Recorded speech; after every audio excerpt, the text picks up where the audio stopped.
like how can you go back in time and change your past? But it's not changing your past per se, like the events, but when I go back in time and I change my relationship to the events that occurred, I I change how I feel about them, and it's kind of like it releases me from the grasp of the past, you know. And I feel you can also really, like, when you release those emotions from the past as well, you suddenly have access to like infinite possibilities in the quantum field, and you can pick and choose like what you want to bring into manifestation. That's exactly how it is in a person's life. You want to see change.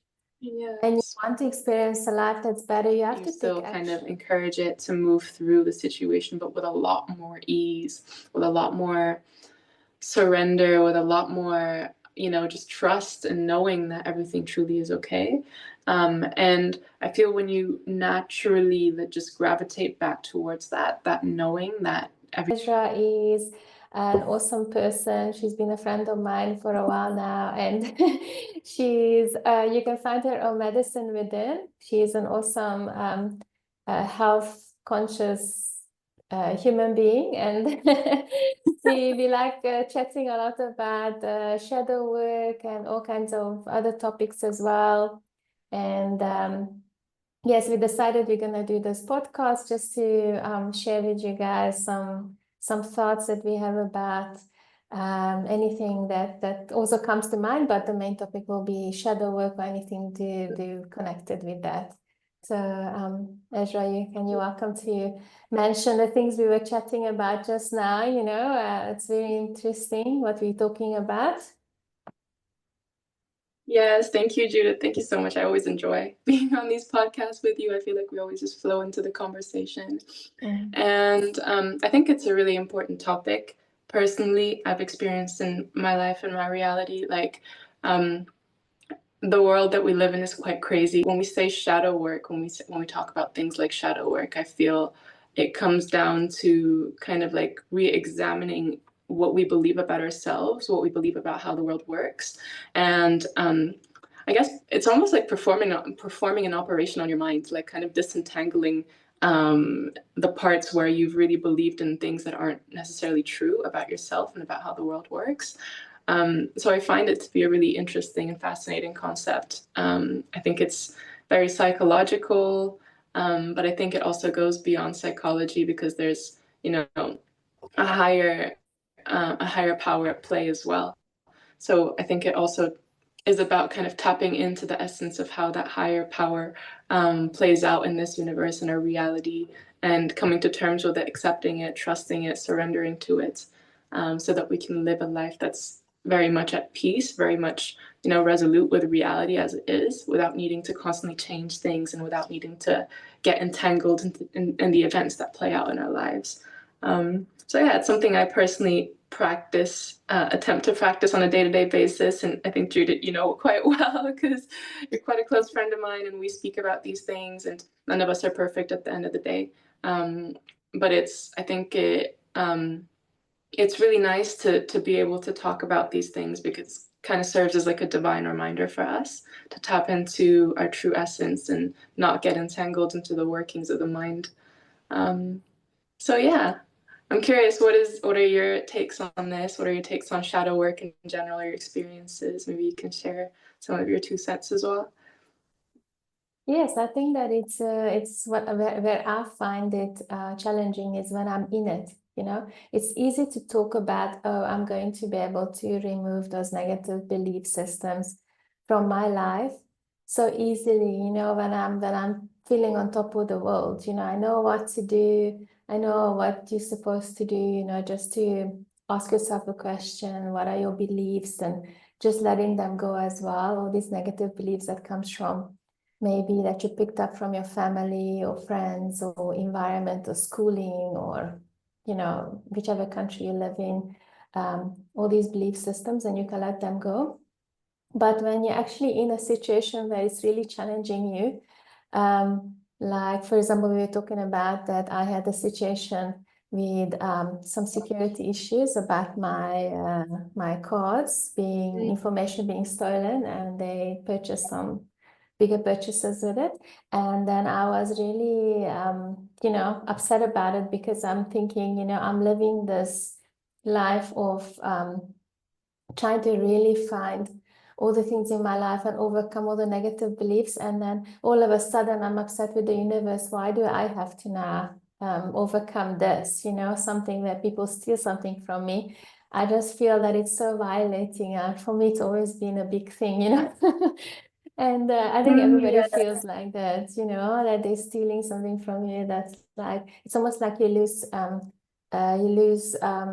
control over it, like you don't have power over it, all these things. And then I have to trust the universe, whatever will come out of it. And it's just really hard to trust, because your ego just takes over, when you're trying to live. It's always like you live to the highest self, like not highest self, but your highest possible frequency. Every day you live with a passion, and all these roadblocks coming your way, so you can remove them. But some of these roadblocks, sometimes it's really challenging, and it's not easy to overcome them. And I think that's where the lesson is, that it's easy to talk about these things, but when you have to do it, it's a bit more challenging to actually face these. Yes, I can understand. I relate completely. Like, I had the same. Like, I spoke to you recently about this, and I'll share about it as well. But I'm someone that's been that's very involved with my health for the past 3 years, and very kind of conscious about what I'm putting into my body, and to go with antibiotics. And I relate, because in that moment it was kind of like an ego death, like it's like I've been, really taking care of my health, and why am I suddenly faced with this circumstance? And you're really resisting the circumstance, you're really resisting the situation. And I think that's kind of a clue, like that moment of resistance, like why am I being faced with this right now? I don't feel that you always necessarily need to know, like, what is it in me that I need to kind of dissect and disentangle and, fix in me, because that also kind of becomes a belief in and of itself. Like, there's always something to fix about me. There's something inherently wrong with me. There's nothing inherently wrong about us. I think in these situations, like, there can also be another perspective that you bring into the play, of like, this is happening for my highest good. And even if I'm seeing this from one perspective that's a bit limited, and that feels like it's happening against me, I know in essence it's happening for me, at a deeper level. And when you start to tune into that, like, you kind of ease into the experience, you kind of relax into the experience. And yes, it may feel like it's a challenge to go through that and be at ease with whatever goes on in your life. And that's our true essence, like our true essence about it, like God, or like our concept of God, whatever your concept of God may be. I think the common ground is that God is unconditional, like he's unconditionally loving to all of us, unconditionally supporting, like we're the divine children of God. And so he loves us unconditionally. So like whatever we experience, we know that in essence, our true essence is unconditional love. And so that we are unconditional, we transcend the circumstances, we transcend whatever is happening in front of us or around us. And so these kind of snippets, these moments where we're faced with the challenging circumstances, we're faced with the discomfort, I feel really allow for us to rest back into that knowing, and to knowing that this doesn't determine my worth, this doesn't determine my lovability, this wholeness. And when you tune back into that place, it's kind of like your reality refreshes itself as a byproduct. Like you start to see manifestations of that wholeness, of that fulfillment, of that unconditional love that you've tuned back into, that you've realigned with yourself to. So I feel it's not a matter of why is this happening to me, but like, what is this facilitating for me? And it doesn't necessarily mean that the things that are happening to us define that there's something wrong about us, I feel, at the end of the day. So yeah, I guess it's just like relaxing into the experience, even though sometimes it could be challenging. Good. No, you're right. What you were talking about, I totally agree with you. And I think maybe that's something that I also have to work on, is not to feel like I always have to find something wrong with me and purge out of you. You know, it's almost like that food thing, like this healthy eating. You always want to, I mean, I'm also into the healthy food thing, like eating like Ezra. So we eat very healthy compared to maybe an average person. And, you know, it's almost like we always want to purge something out of us. You know, it's like this detox mindset. Like we always have to detox, and we never clean enough, you know, and sometimes I think that can be a negative thing, you know. When you have a serious illness like we had before, that was the case where you had to really focus on that. But now that we're healthy, you know, we should just let go of that whole concept of cleansing and detoxing. I think that's also damaging in a way. To me, it feels, you know, it came to me as well. I think it's also kind of shifted my perspective on like why symptoms and kind of problems in the body could occur, or what we perceive to be problems in the body. Like take care of our health in the ways that feel resonant to us, and like whatever makes us feel our own personal best, and that's not going to come from an outside source at the end of the day. But I feel really like when we experience problems in the body, when we experience diseases and symptoms and stuff like this, it doesn't really come from, essentially, like the root cause is not because we are eating a certain type of way.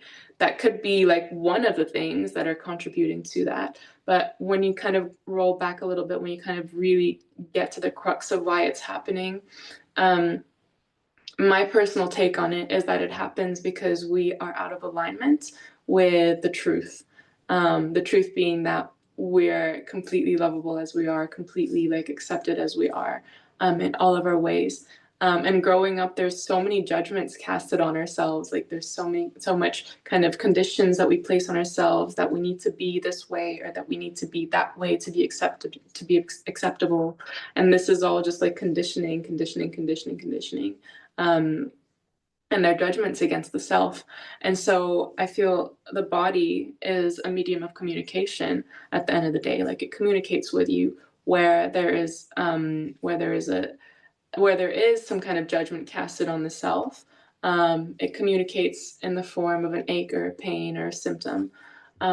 So I feel like, you know, we also in the health community, like a lot of our endeavors revolve around like fixing that problem. And we want to get to the root cause of it. But when we look at it only from a physical angle, through just the detoxification, cleaning the body, and, you know, really clearing any impurities, physically speaking, we don't really get to the root cause of it. The root cause, I feel, is just kind of like a misalignment with spirit, with the truth. There's a part of ourselves that feels the need for that symptom to occur, because we don't believe that we are worthy enough to be experiencing full, complete health and vitality. So I think it's an opportunity when we do experience these things, when we do experience difficulties in our health and our finances and our relationship, to kind of see what is the message that's being communicated to me. What is it that I have denied myself? And I think it also ties into like surrendering that you are, even though these experiences are happening, even though you may have believed something about yourself, the truth is that you are complete peace, complete unconditional love, like kind of seeing yourself as a child, like the beloved child of the universe, the beloved child of the divine. Like how would the universe see you if you kind of saw yourself as a child of it? And you're lovable in all of your ways. Like that's, I feel, the essence, the message that we get to at the end of the day. So yeah, it's a bit different, a different take on disease and just symptoms in the body than we might be used to in the health community, you know? Yes, no, maybe that's why some people keep on cleansing and detoxing the whole time. Like you see always these posts, they're still doing now another detox, another cleanse, because maybe they haven't solved that issue that like you're talking about, like in the mental space or, you know, in their minds. They don't think they're worthy. They don't think they're worthy to be healthy, or you know, they don't have enough self-love, you know, to love themselves as they are, you know. Like we just want to cleanse those shadows in ourselves, you know, take it away. We don't want to look at that. We just want it to be cleansed away. When you have to love yourself the way you are, with all the things that we have as not negative things. I shouldn't say negative, but maybe we see them as not so good traits in ourselves, you know. But then, you know, we think those are something that we need to get rid of. But like you said, you need to embrace everything in you, you know, and love everything. Yeah, it's a matter of perception. If you see it as something that's wrong with you, then you're just going to keep perpetuating that experience. And actually, this is something that I thought I would mention today when I was kind of thinking about our podcast. I found this really fascinating. So when I was in Costa Rica, I started to really get into like Jewish mysticism and study kind of like the Kabbalah system, and it really fascinated me. And there was a section in a book that I was reading about it that talked about the anatomy of the soul. Um, and instantly I was kind of like, oh, this is this sounds really magical. And it talked about how there were at least three layers of the soul. There's the higher soul, or the higher, I guess, like some might call it the higher self. I think they call it the neshama. And there's the lower self, which I think they call the nefesh, which is the kind of physical world that we see, the animal kingdom, the vegetable kingdom. And then there's the ego in between, the ruach, which corresponds to the mind and how the mind perceives of kind of everything, all of reality. And it says the ego can't see the higher self directly. So we can't, it's kind of like when you're walking, you don't walk like this looking up at the sky. You kind of look at the world around you. You see the lower realm, the physical realm. But the neshama, the lower realm, is a direct reflection of the higher self. So when you acknowledge that everything is already perfect as it is, you can see actually the world. You can see the world being a perfect reflection of the heaven. You can see it being a perfect reflection of the divine. I thought that was so fascinating. And it's kind of also like, it's when the winds of your mind are so like tumultuous and turbulent and like very, very, there's always something going on. You're always thinking about something and you're always believing whatever thoughts you believe. It's kind of like all these clouds in the sky, you know, like the sky is maybe the higher self. And if the sky is associated and identifying itself with all the clouds and the rain and the, you know, all the disturbances that are happening below it, it kind of forgets that it's the sky, you know. Your true self is untouched by all of these thoughts and all of these beliefs that you have about yourself. And when we're confronted with circumstances that really put us in really difficult situations, that really challenge our idea of who we are, who we're supposed to be, like we're supposed to be this good girl or this good boy, and act like this and behave this way, otherwise we're unlovable. Like then we're identified with all the clouds and the rain and like the turbulence that's happening in the mind, when in reality you are the sky itself. You are like perfect and whole and complete as you are right now. So reading that about the anatomy of the soul, I was like, whoa, that makes so much sense. Like it resonates with me so deeply. And I think about that every now and then when I find myself in like situations where I'm really anxious or kind of just, I guess, identified with certain beliefs that I have about myself. It's funny, like we can believe the wildest, craziest things about ourselves. We can believe subconsciously that we're worthy of punishment, that we deserve to feel guilty, that we deserve to feel like that we deserve some kind of shame. And we enact that in our lives. Like we play that out. We play those beliefs out and we keep getting feedback that is the case. So it's like sometimes you really have to get pushed to some uncomfortable pole to notice that's, hey, one second, like I'm really tired of feeling this way. And that's when we can like rest back into realizing that that's not our true self, that's not our true essence. No. Yes, and then how do you, because I'm just thinking about the audience as well and myself personally as well. If you really want to face your shadows and, you know, let the shadows or, you know, get rid of all these things in your life that might not serve you anymore, How do you make something that's subconscious, that's still subconscious, like in your subconscious, like behaviors? How do you bring it to the forefront to release it? Because a lot of people don't even know that they're doing something, you know? Yeah. For example, my situation, it brought it to the surface, so I could view it. But if you want to, if you still got things in your subconscious, how do you bring it to the surface to face it and to let it go? I think that's a wonderful question. And um, personally, I've found like it was very difficult and challenging to do that at first because that's kind of what I was used to. Like my reality being this way is like this is just how things are, you know.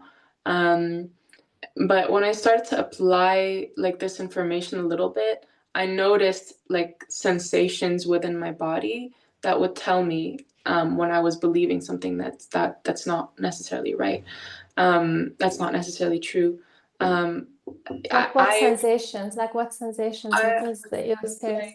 yeah. So for me, it depends on what I'm believing in, but I noticed, for example, constrictions in certain muscles, even though there's not necessarily anything physically going on around me, that may be putting me in a like um place where I need to put stress on my muscles, I'll notice tension in my body, like my muscles will contract.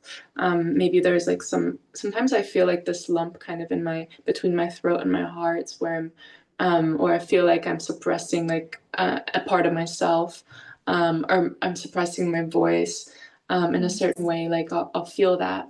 And I think it's like I start to become a lot more attuned to how my body is feeling, and that's kind of been my message. I always feel like the body is just the connection between like the universe and you. It's a channel, it's a medium of communication, you know. So by becoming really present with your body, with how things feel in your body, Mm. you can really align to what is true and what like you're believing that is not necessarily aligned with the truth.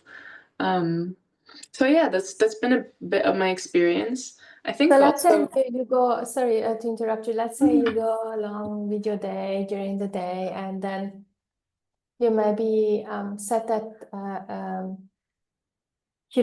that idea into yourself in the morning, saying, I want to be able to view some of these things more consciously. Like you could set an intention, and then do you go about, and as soon as you feel something funny, then okay, well, there must be a limiting belief there that you must yeah, get rid of. Is that how a it lack works of for you? truth. Yeah, So, yeah. so you would feel the throat, it depends, or your muscle tenses, or then you would do you associate it with a specific emotion like anger, shame, or fear, or specific areas in your body, or is it different?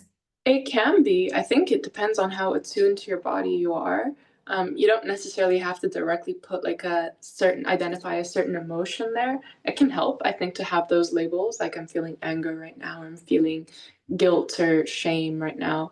Um, but really, like when I become very aware of what's going on in my body, I think what I'll do is I'll just remain present with that sensation first, and then naturally just kind of realign to what am I thinking, what am I believing right now. Like that's the message. The message is the emotion, the sensation, and then what am I thinking right now is the next step. Like what am I thinking right now? Because whatever I'm feeling right now that's causing me to like be in this state of fear, um, is just communication to me that I'm not, what I'm believing is not true. So if I see what I'm believing, I can acknowledge that that is not true, and I can release it. I can let it go on its way and acknowledge that that isn't me, like that isn't my true self. You know what I mean? So it's really, it sounds so simple, but I like kind of also like how we talk about diet. Sometimes simple is more difficult at times in the world that we live in, where things are so complex. It's more difficult to digest and to process than the more complicated things that we're used to. Um, but it's just something that's like a moment to moment relationship that you build with yourself. And even though it sounds very simple, I think we practice it continuously. And I feel even like the great masters, the people that have really, really transcended their identity in this world, um, they practice this, releasing beliefs, releasing limits, releasing ideas of who you are all the time, so that you can surrender into who you truly are, your true identity, which is the unconditional self.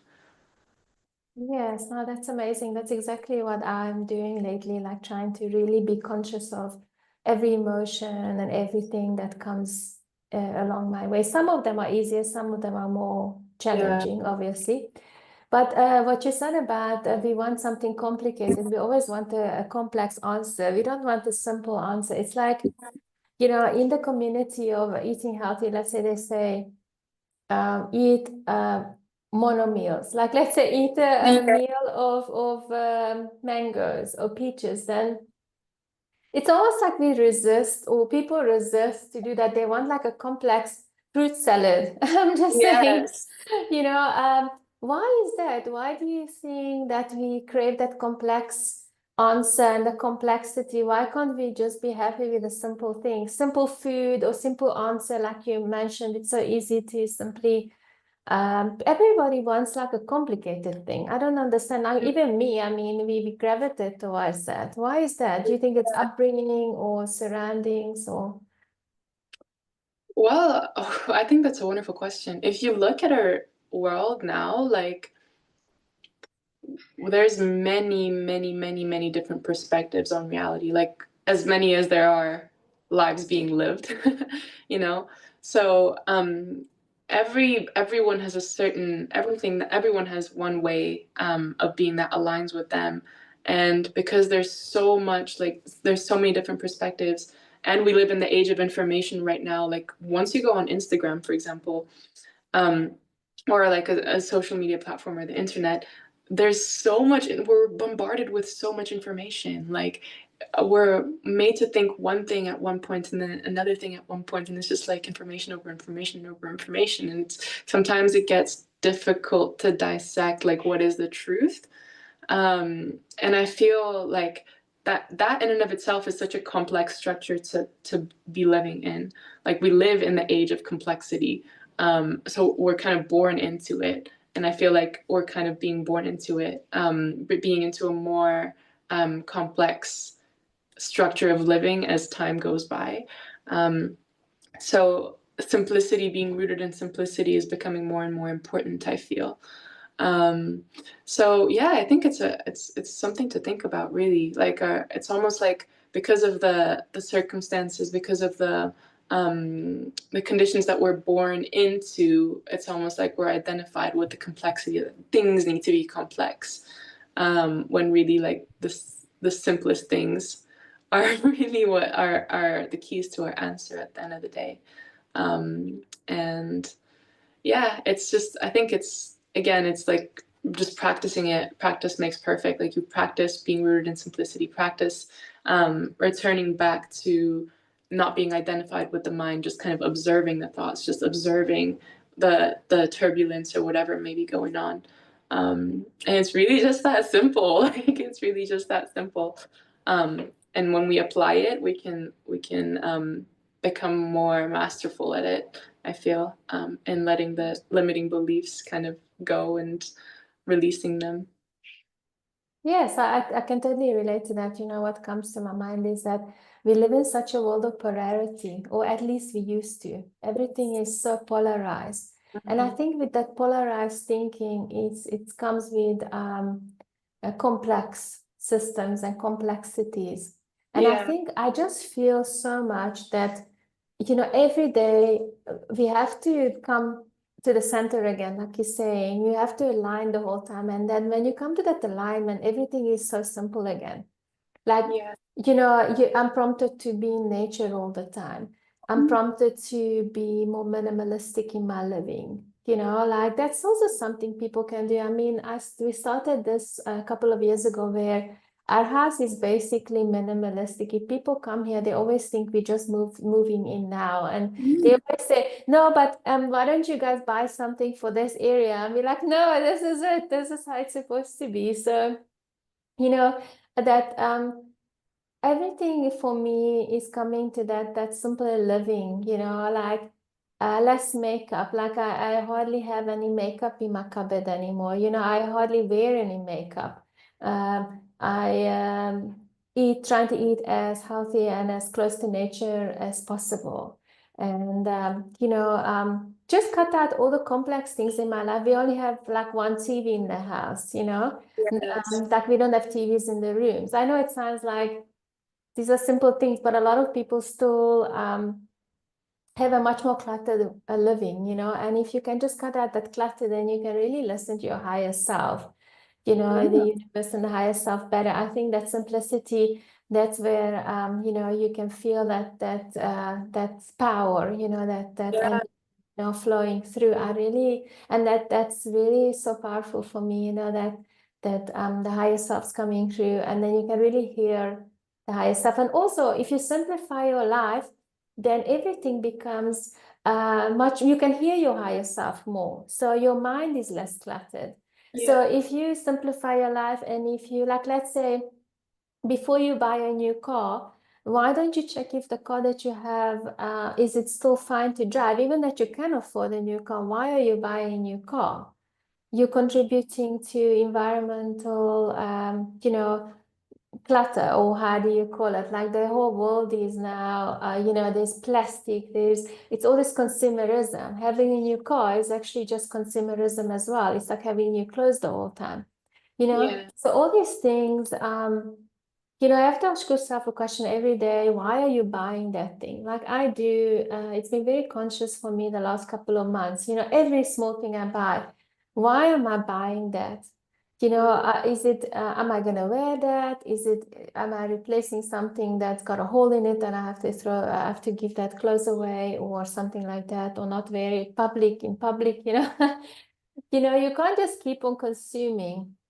And the thing is, the more consuming the people are, the more money you need to spend. So you more money you have to earn, and then you have to work much harder. So if you think about it, if your life is really simple and you need to spend less money because you're not going to buy half the things that you used to buy, then you have a lot more time for yourself to connect with yourself, and you're not going to be taken away from what's important in your life. It's just connecting to your higher self and to living in the moment.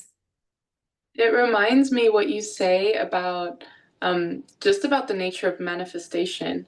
It's like, for example, say you have like this amazing vision for yourself, this amazing, or not even a vision, but just this something that you truly desire to experience in life. It starts by experiencing the fullness of the present moment. And I noticed this after I fasted. I did a long fast for 20 days, a water fast. And it was like you really, really, really return to simplicity, like the simplicity of being, just being as you are, without needing to introduce like certain activity in your digestive system and for a prolonged period of time.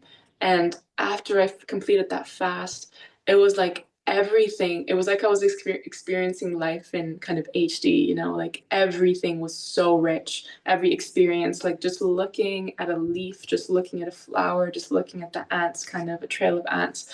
It was like, wow, like I was experiencing everything with such visceral detail. It's almost like And when you're on drugs. So some people take those drugs, to feel yes, something, to go into a different altered state, and you felt that naturally, right? it's our natural way of being. Like we're naturally inclined, we're naturally designed to be in that just awe-inspired state all the time, I feel.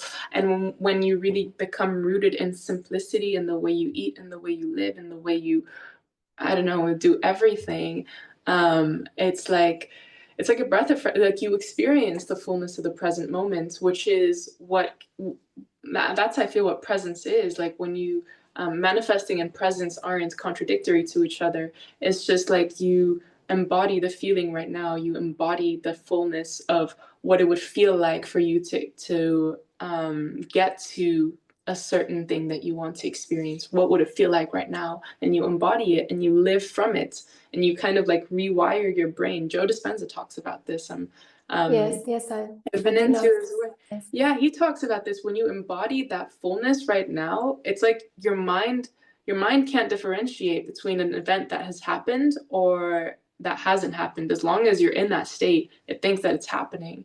So when you embody the fullness of the present moment, as if that event that you want to cure has happened already, you already like you see it into manifestation in reality, in real life, like in time, like you see it happening. But it's not like a future point in time that, you know, it It's comes happening to. right now. It's you Yeah. experiencing right now. And Yes. have you ever experienced that where you that time almost like sits still for you and you can access any timelines of your life? Like Yes. have you had that experience before? Yeah. It's very easy for me to go back in time and Okay. to rewire certain events or my relationship to certain events. That's something I Okay. struggled with a lot. I saw there were people, like a lot of people, that talked about changing your past, and that for a while it was kind of like, how does that doesn't even make sense. Like, how can you go back in time and change your past? But it's not changing your past per se, like the events. But when I go back in time and I change my relationship to the events that occurred, I change how I feel about them. And it's kind of like, it releases me from the grasp of the past, you know. And I feel you can also really, like, when you release those emotions from the past as well, you suddenly have access to like infinite possibilities in the quantum field, and you can pick and choose like what you want to bring into manifestation.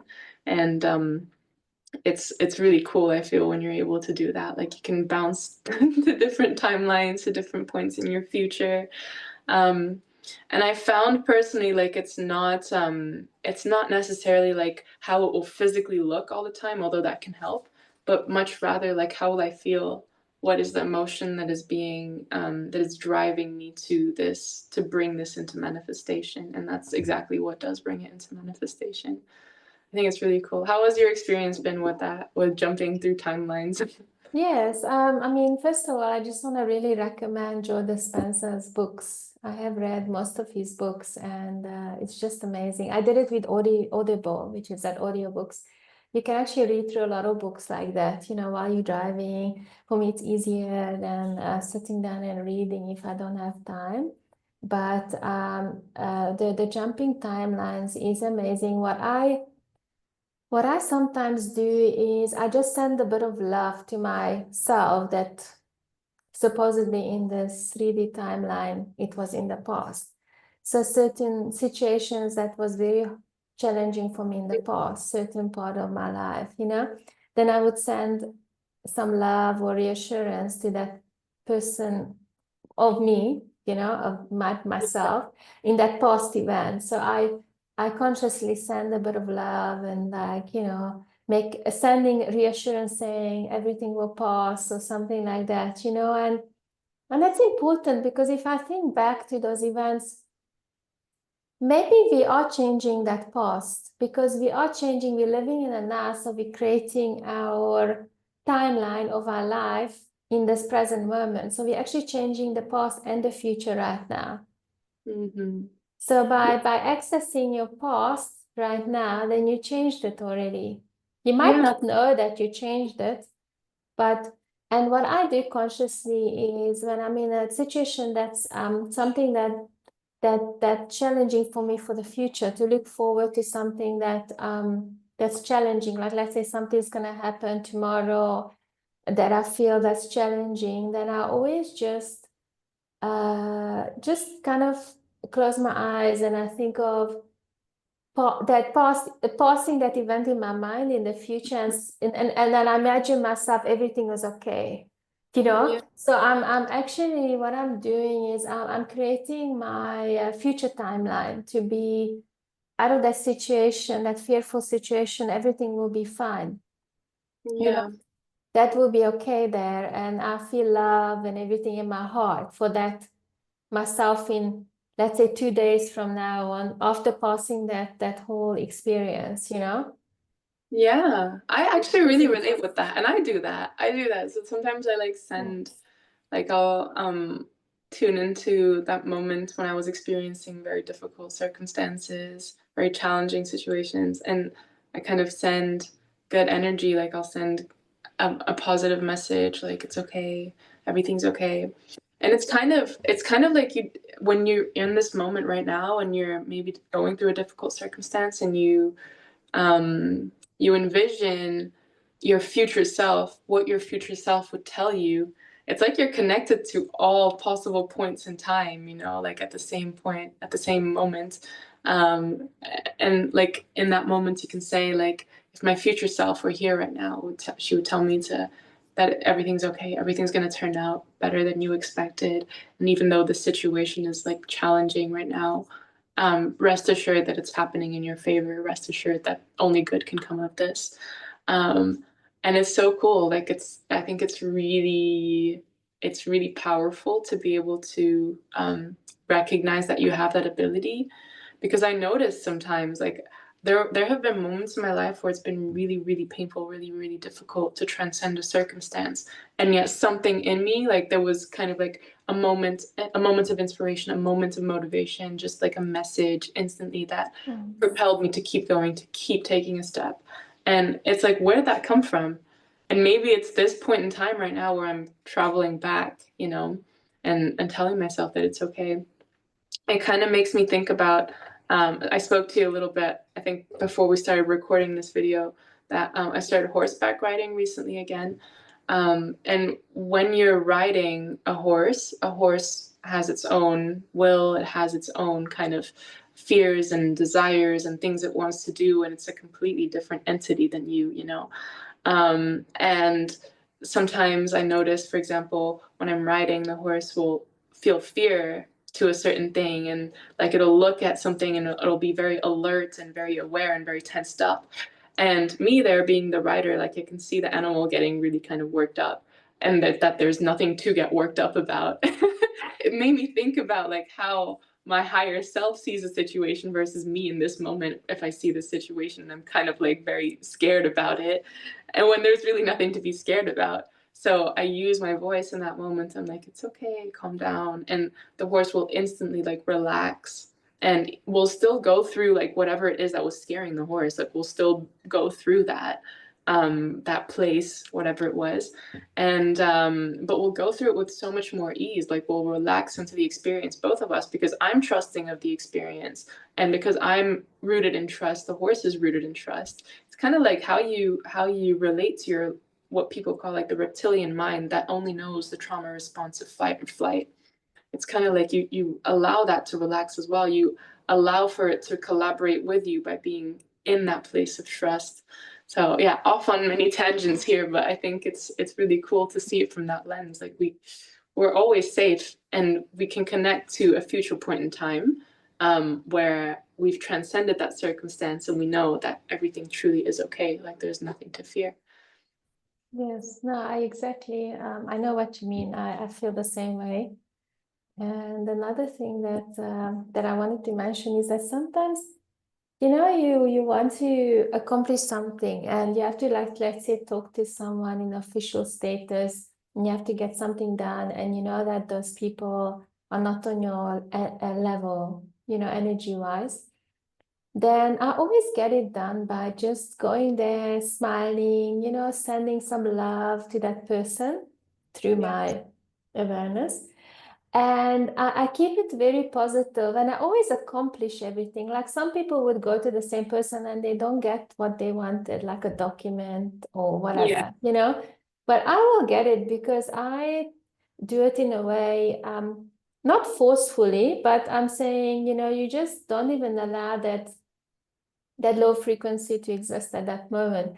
You just bring in that high frequency, and you kind of almost like bombard that person with a higher frequency, and then nothing will come out of it. Like it happens to me a lot when I want to accomplish something in an official status, like get your driver's license, or I don't know how to explain it, but those type of situation where you feel that it's a lot of stuck energy and it's very low frequency.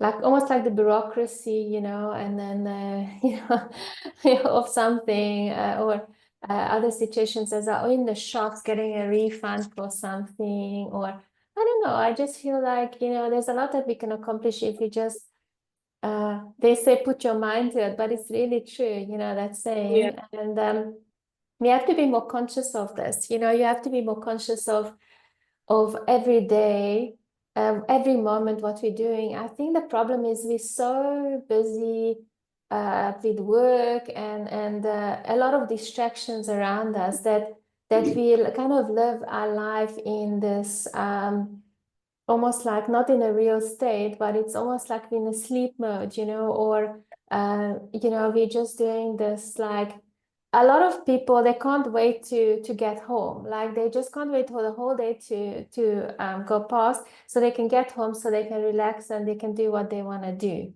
Yes. They're angry when they get into the car, they have to go to work, now they have to put up with all those people and they have to do the work they don't like doing. So, I think a lot of people are in that state and they can just shift this by doing small steps and maybe, looking for a work that satisfies them a bit more. Not like, yeah, I'm going to enjoy my life when I get home, and listen to the podcast that I want to listen to. Or, I think that the real living that we should strive to is that every moment we can do what's our highest excitement, which would be awesome. And I Yeah. think it will be possible in the future.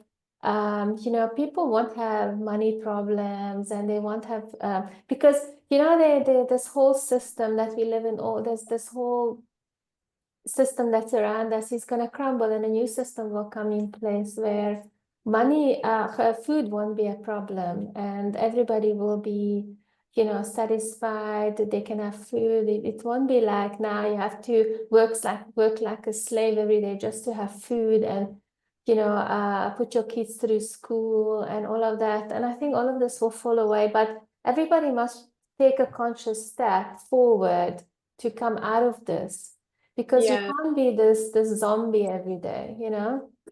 You can't be living on autopilot anymore. Mm. By awareness, I feel like that it's I think it's going to be a very challenging time where we're made to be in situations where we confront a lot of what has been holding us back.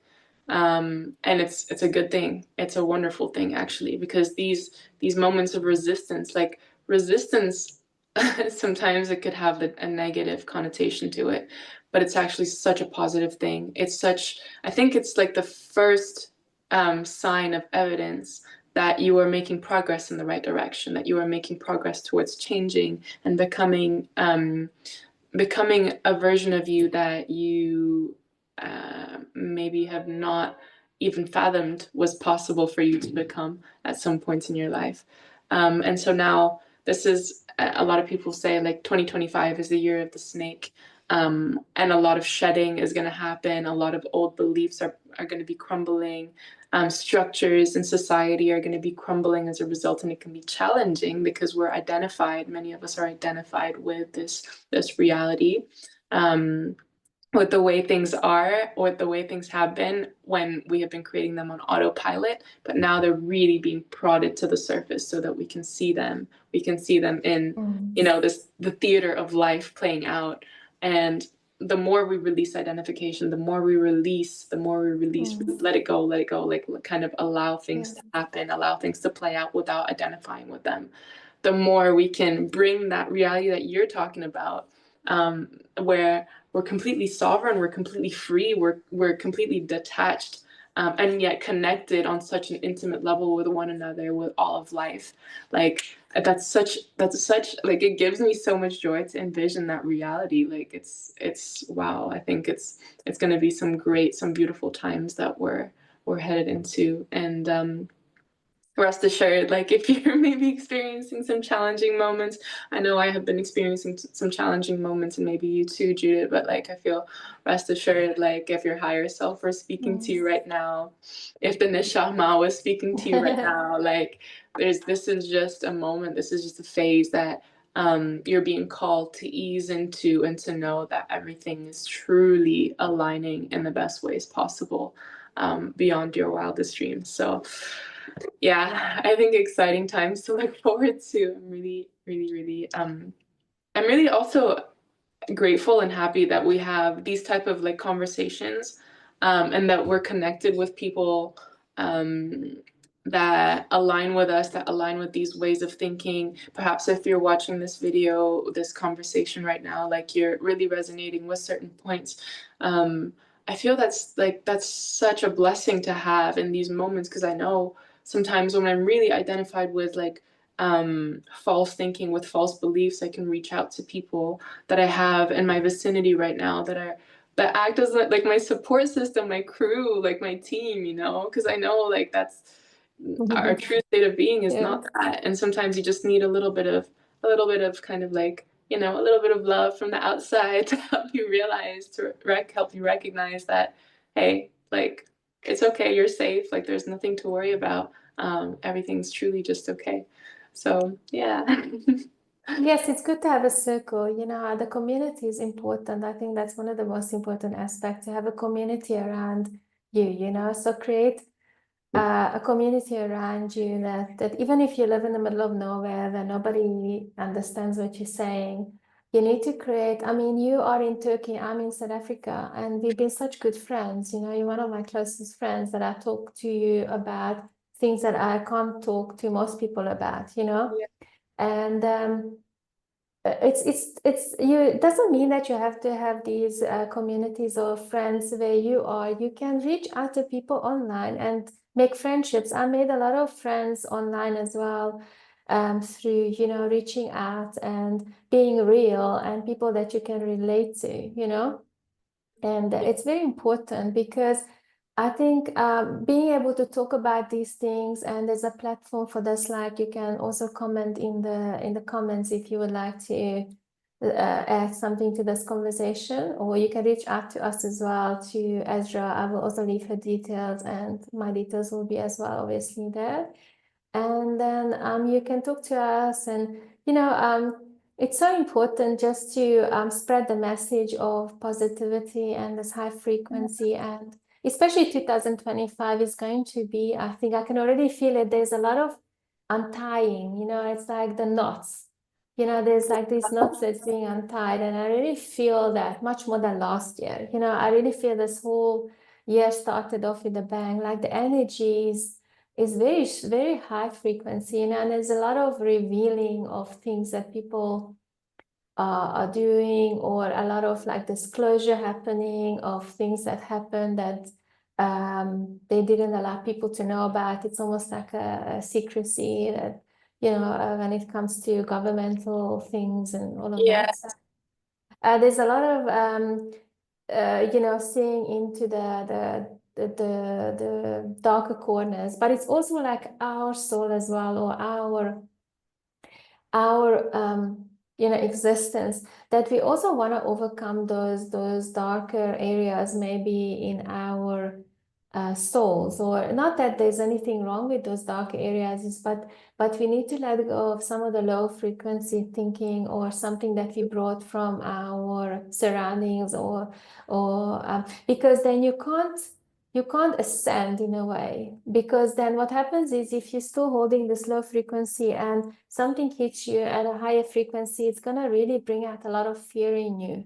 So you need to let go of some of those things that are stuck energies, and then you can really flow, and your life is going to be much more magical, and you won't struggle so much in life. Everything will come much more smoother, you know, even that you're Yeah. still going to have challenges, like anybody, like you, Ezra, and me also having challenges, but even that we are conscious about this every day, but we're not better than anybody else. So we're just mentioning that. So it doesn't mean that we think we've got it all figured out. We don't, you know, we're just trying to do our best to move forward, you know. Yes, I agree. I agree. And it's funny because like also during this time, the other day I was watching a video that was talking about how why it feels like nothing is working anymore. Like it's such a crazy time that we live in nowadays. Like you talked about the revealing of all of these kind of secret things, and like the greater plans of the elites and all of these. And I feel like I live in a day in a mode of living where it's kind of become my norm, right now, like all these secrets being revealed to me, it's kind of just become my reality, my norm, you know. Like I'm face to face with it, and there's so many transitions happening with AI and with technology and with the way that money is working, and like how we're connected to each other, how we're communicating with each other. Like there's so many changes right now. It's almost like it's impossible to make a plan and to guarantee that that plan is going to work. So it's like, what is the step you can take right now in your life? Maybe that's eating healthy today, or maybe that's making your bed. Like whatever it is, that is the step you can take right now in this very moment that is within your vicinity of control. I think that's where we need to put the focus on. And change is something that happens incrementally. Like I was reading Louise Hay, like one of her books, and she says like when you want to change, for example, say you're sitting in this room, I'm sitting in this room on this chair, and I want to be in the other room. I'm not going to just sit here and just like be frustrated at why I'm not in that room already, because I wanted to change like instantly. I have to get up and incrementally take a step, and then another step, and then a step, and then I have to open the door, and then I have to walk out the room, and then I have to go there. It's like a step and a step and a step, and it compounds. Like the more you compound those steps, the more you take the steps that are within your control, the more you also play out whatever it is that is within your control to your highest good, you know.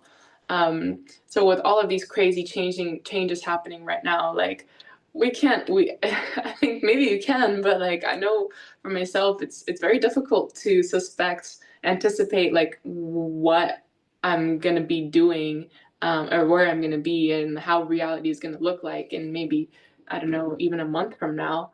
But I know that what is within my control is how much gratitude I have for this moment. What is within my control is what I do with my body, how I take care of myself in this present moment, the people I connect with. What is within my control is how much love I show up with on a day-to-day basis, how I relate to my mind, how I relate to my body, how I relate to my reality. These are all things within our control.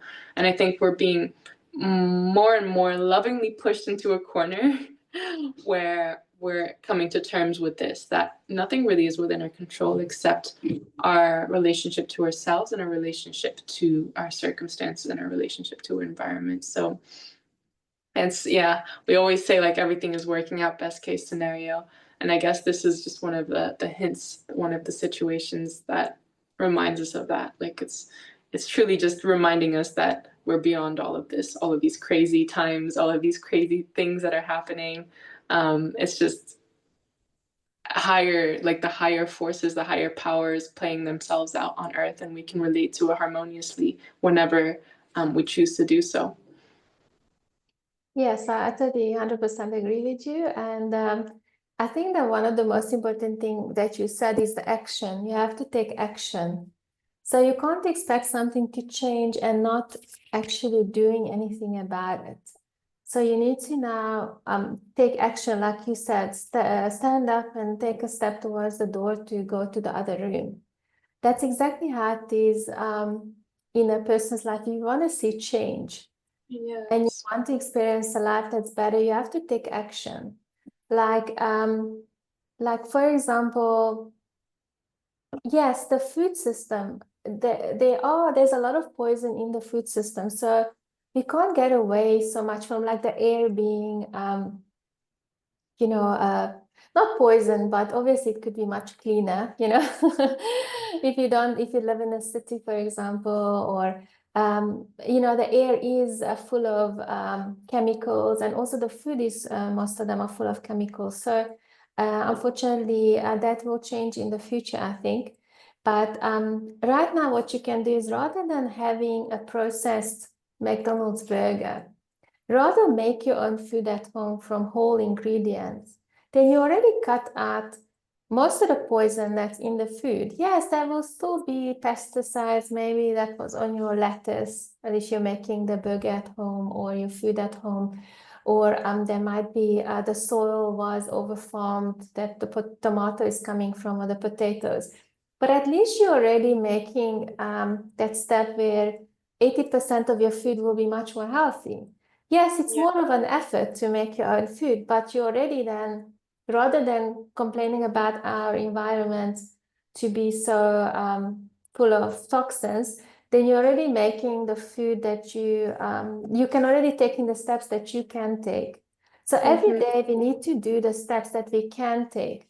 Like meditate every day, do some exercise for half an hour, like yoga or something that connects your mind to, your consciousness, everything, realigns you, or something that works for you. Or meditation is amazing. I find it very good, Yes. just listening to meditation music. Or if you hate sitting in the traffic and you're frustrated with people driving like maniacs on the road, then listen to something. I always listen to something in the car, like I put a podcast on from YouTube. You don't even have to pay for anything. There's so many things that are free that's available through YouTube or any other platform. You don't have to pay for things.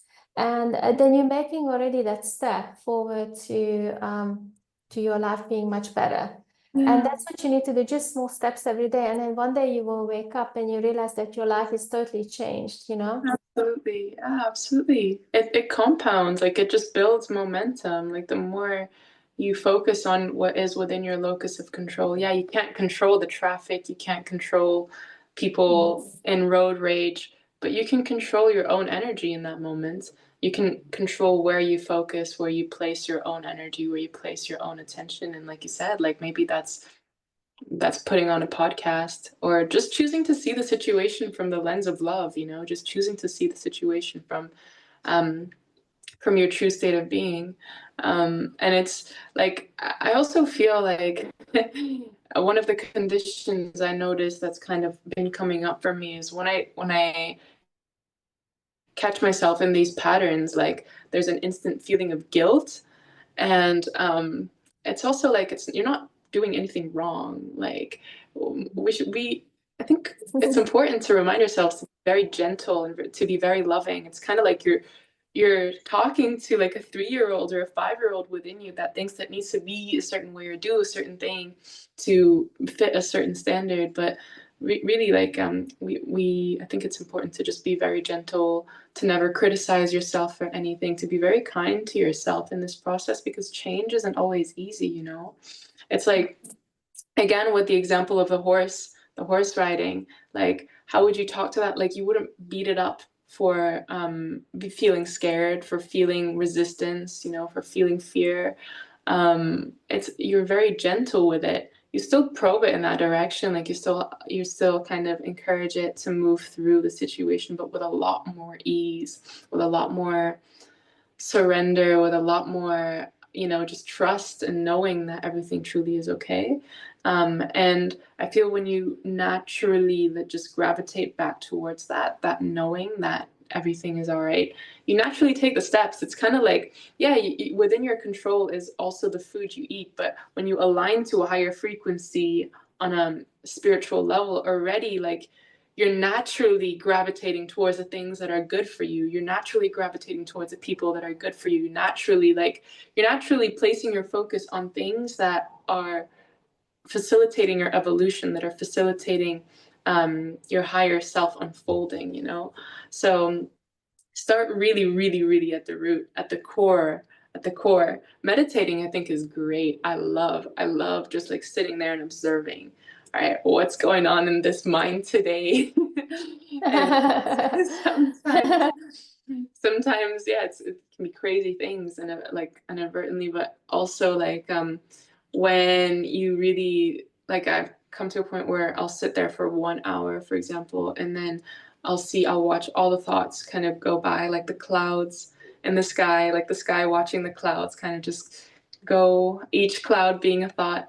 And then eventually, like, stillness arises, like it's kind of like a blanket of water that has no waves on it, that has no ripples, and you're just there completely immersed in the present moment. And it's just like, it's wonderful to be there, because like you're just experiencing. It's like there's no mind behind you that's creating all of this convolution. You're just watching the world. You're just watching things from a pair of eyes without all of that stress and all of that turbulence. And I think that's true peace. It's true peace, being like, even if World War III breaks out, you'll be at peace when you're in that state. You're you're not entangled in things. So yeah, I digressed a lot. But truly what is within your control, I feel, is that state of being. You can also control what you eat. You can also control your exercise, grounding, meditating, all of these things. But when you get to the root cause, which is like your feeling state, your being state, and your mental state, all of it just naturally happens. Like you're naturally just choosing things that are in alignment with you, that are in harmony with you mentally, physically, and emotionally, I feel. No, you're 100% right. And I think what you said is really important, that, when you focus on the spiritual aspect, like first, for example, then all the other things will naturally come to you that you're going to want to change. So you don't have to force it. Yeah. So if something feels forceful and you have to do something, then you just have to review that and see, is that really in your highest excitement? So first, maybe if it really comes really difficult for you to let's say eat healthy, then obviously then focus on your spiritual well-being and see if you can reach a state where eating healthy will come naturally. That's what you want to do. So I think that's what you're trying to say. Am I correct? That first, it's yeah, absolutely. I kind of actually, maybe it's a nice question to ask you, like how you relate to discipline. I had quite a journey with like that word in and of itself, because growing up I was very disciplined in some areas of my life, especially with my academics. And there was a time, of course, maybe you also know, like discipline is your destiny. Yes, like there's things that you need to do that will bring you back into alignment with like the person that you want to become. But I feel that personally for me, like I don't want to associate discipline with forcing myself to do things anymore. I want discipline. I want to be able to come to a place where discipline is my natural way of being, where I'm naturally disciplined to take care of myself because I love myself, because I'm in a place of love. I'm in a place of flow. And when you're forcing yourself, there's almost kind of like this place you're punishing yourself, like you're guilty. You feel guilty if you don't do this. Like I'm guilty. I don't take care of myself. I don't love myself. Like I'm a bad person. Maybe like I deserve to, yes, we deserve to take care of our bodies in the best way, but it shouldn't come from a place of, if I don't do so, then I'm guilty, then I'm bad, then I'm wrong. I think it's an intricate, like it's a fine line there.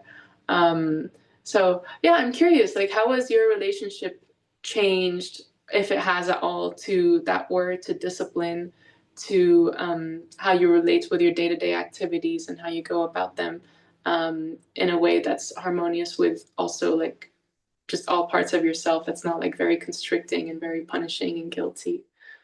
I think that what comes to mind is that I follow Brian Johnson, that guy he lives in California. He's the Don't Die movement. I don't know if you know him.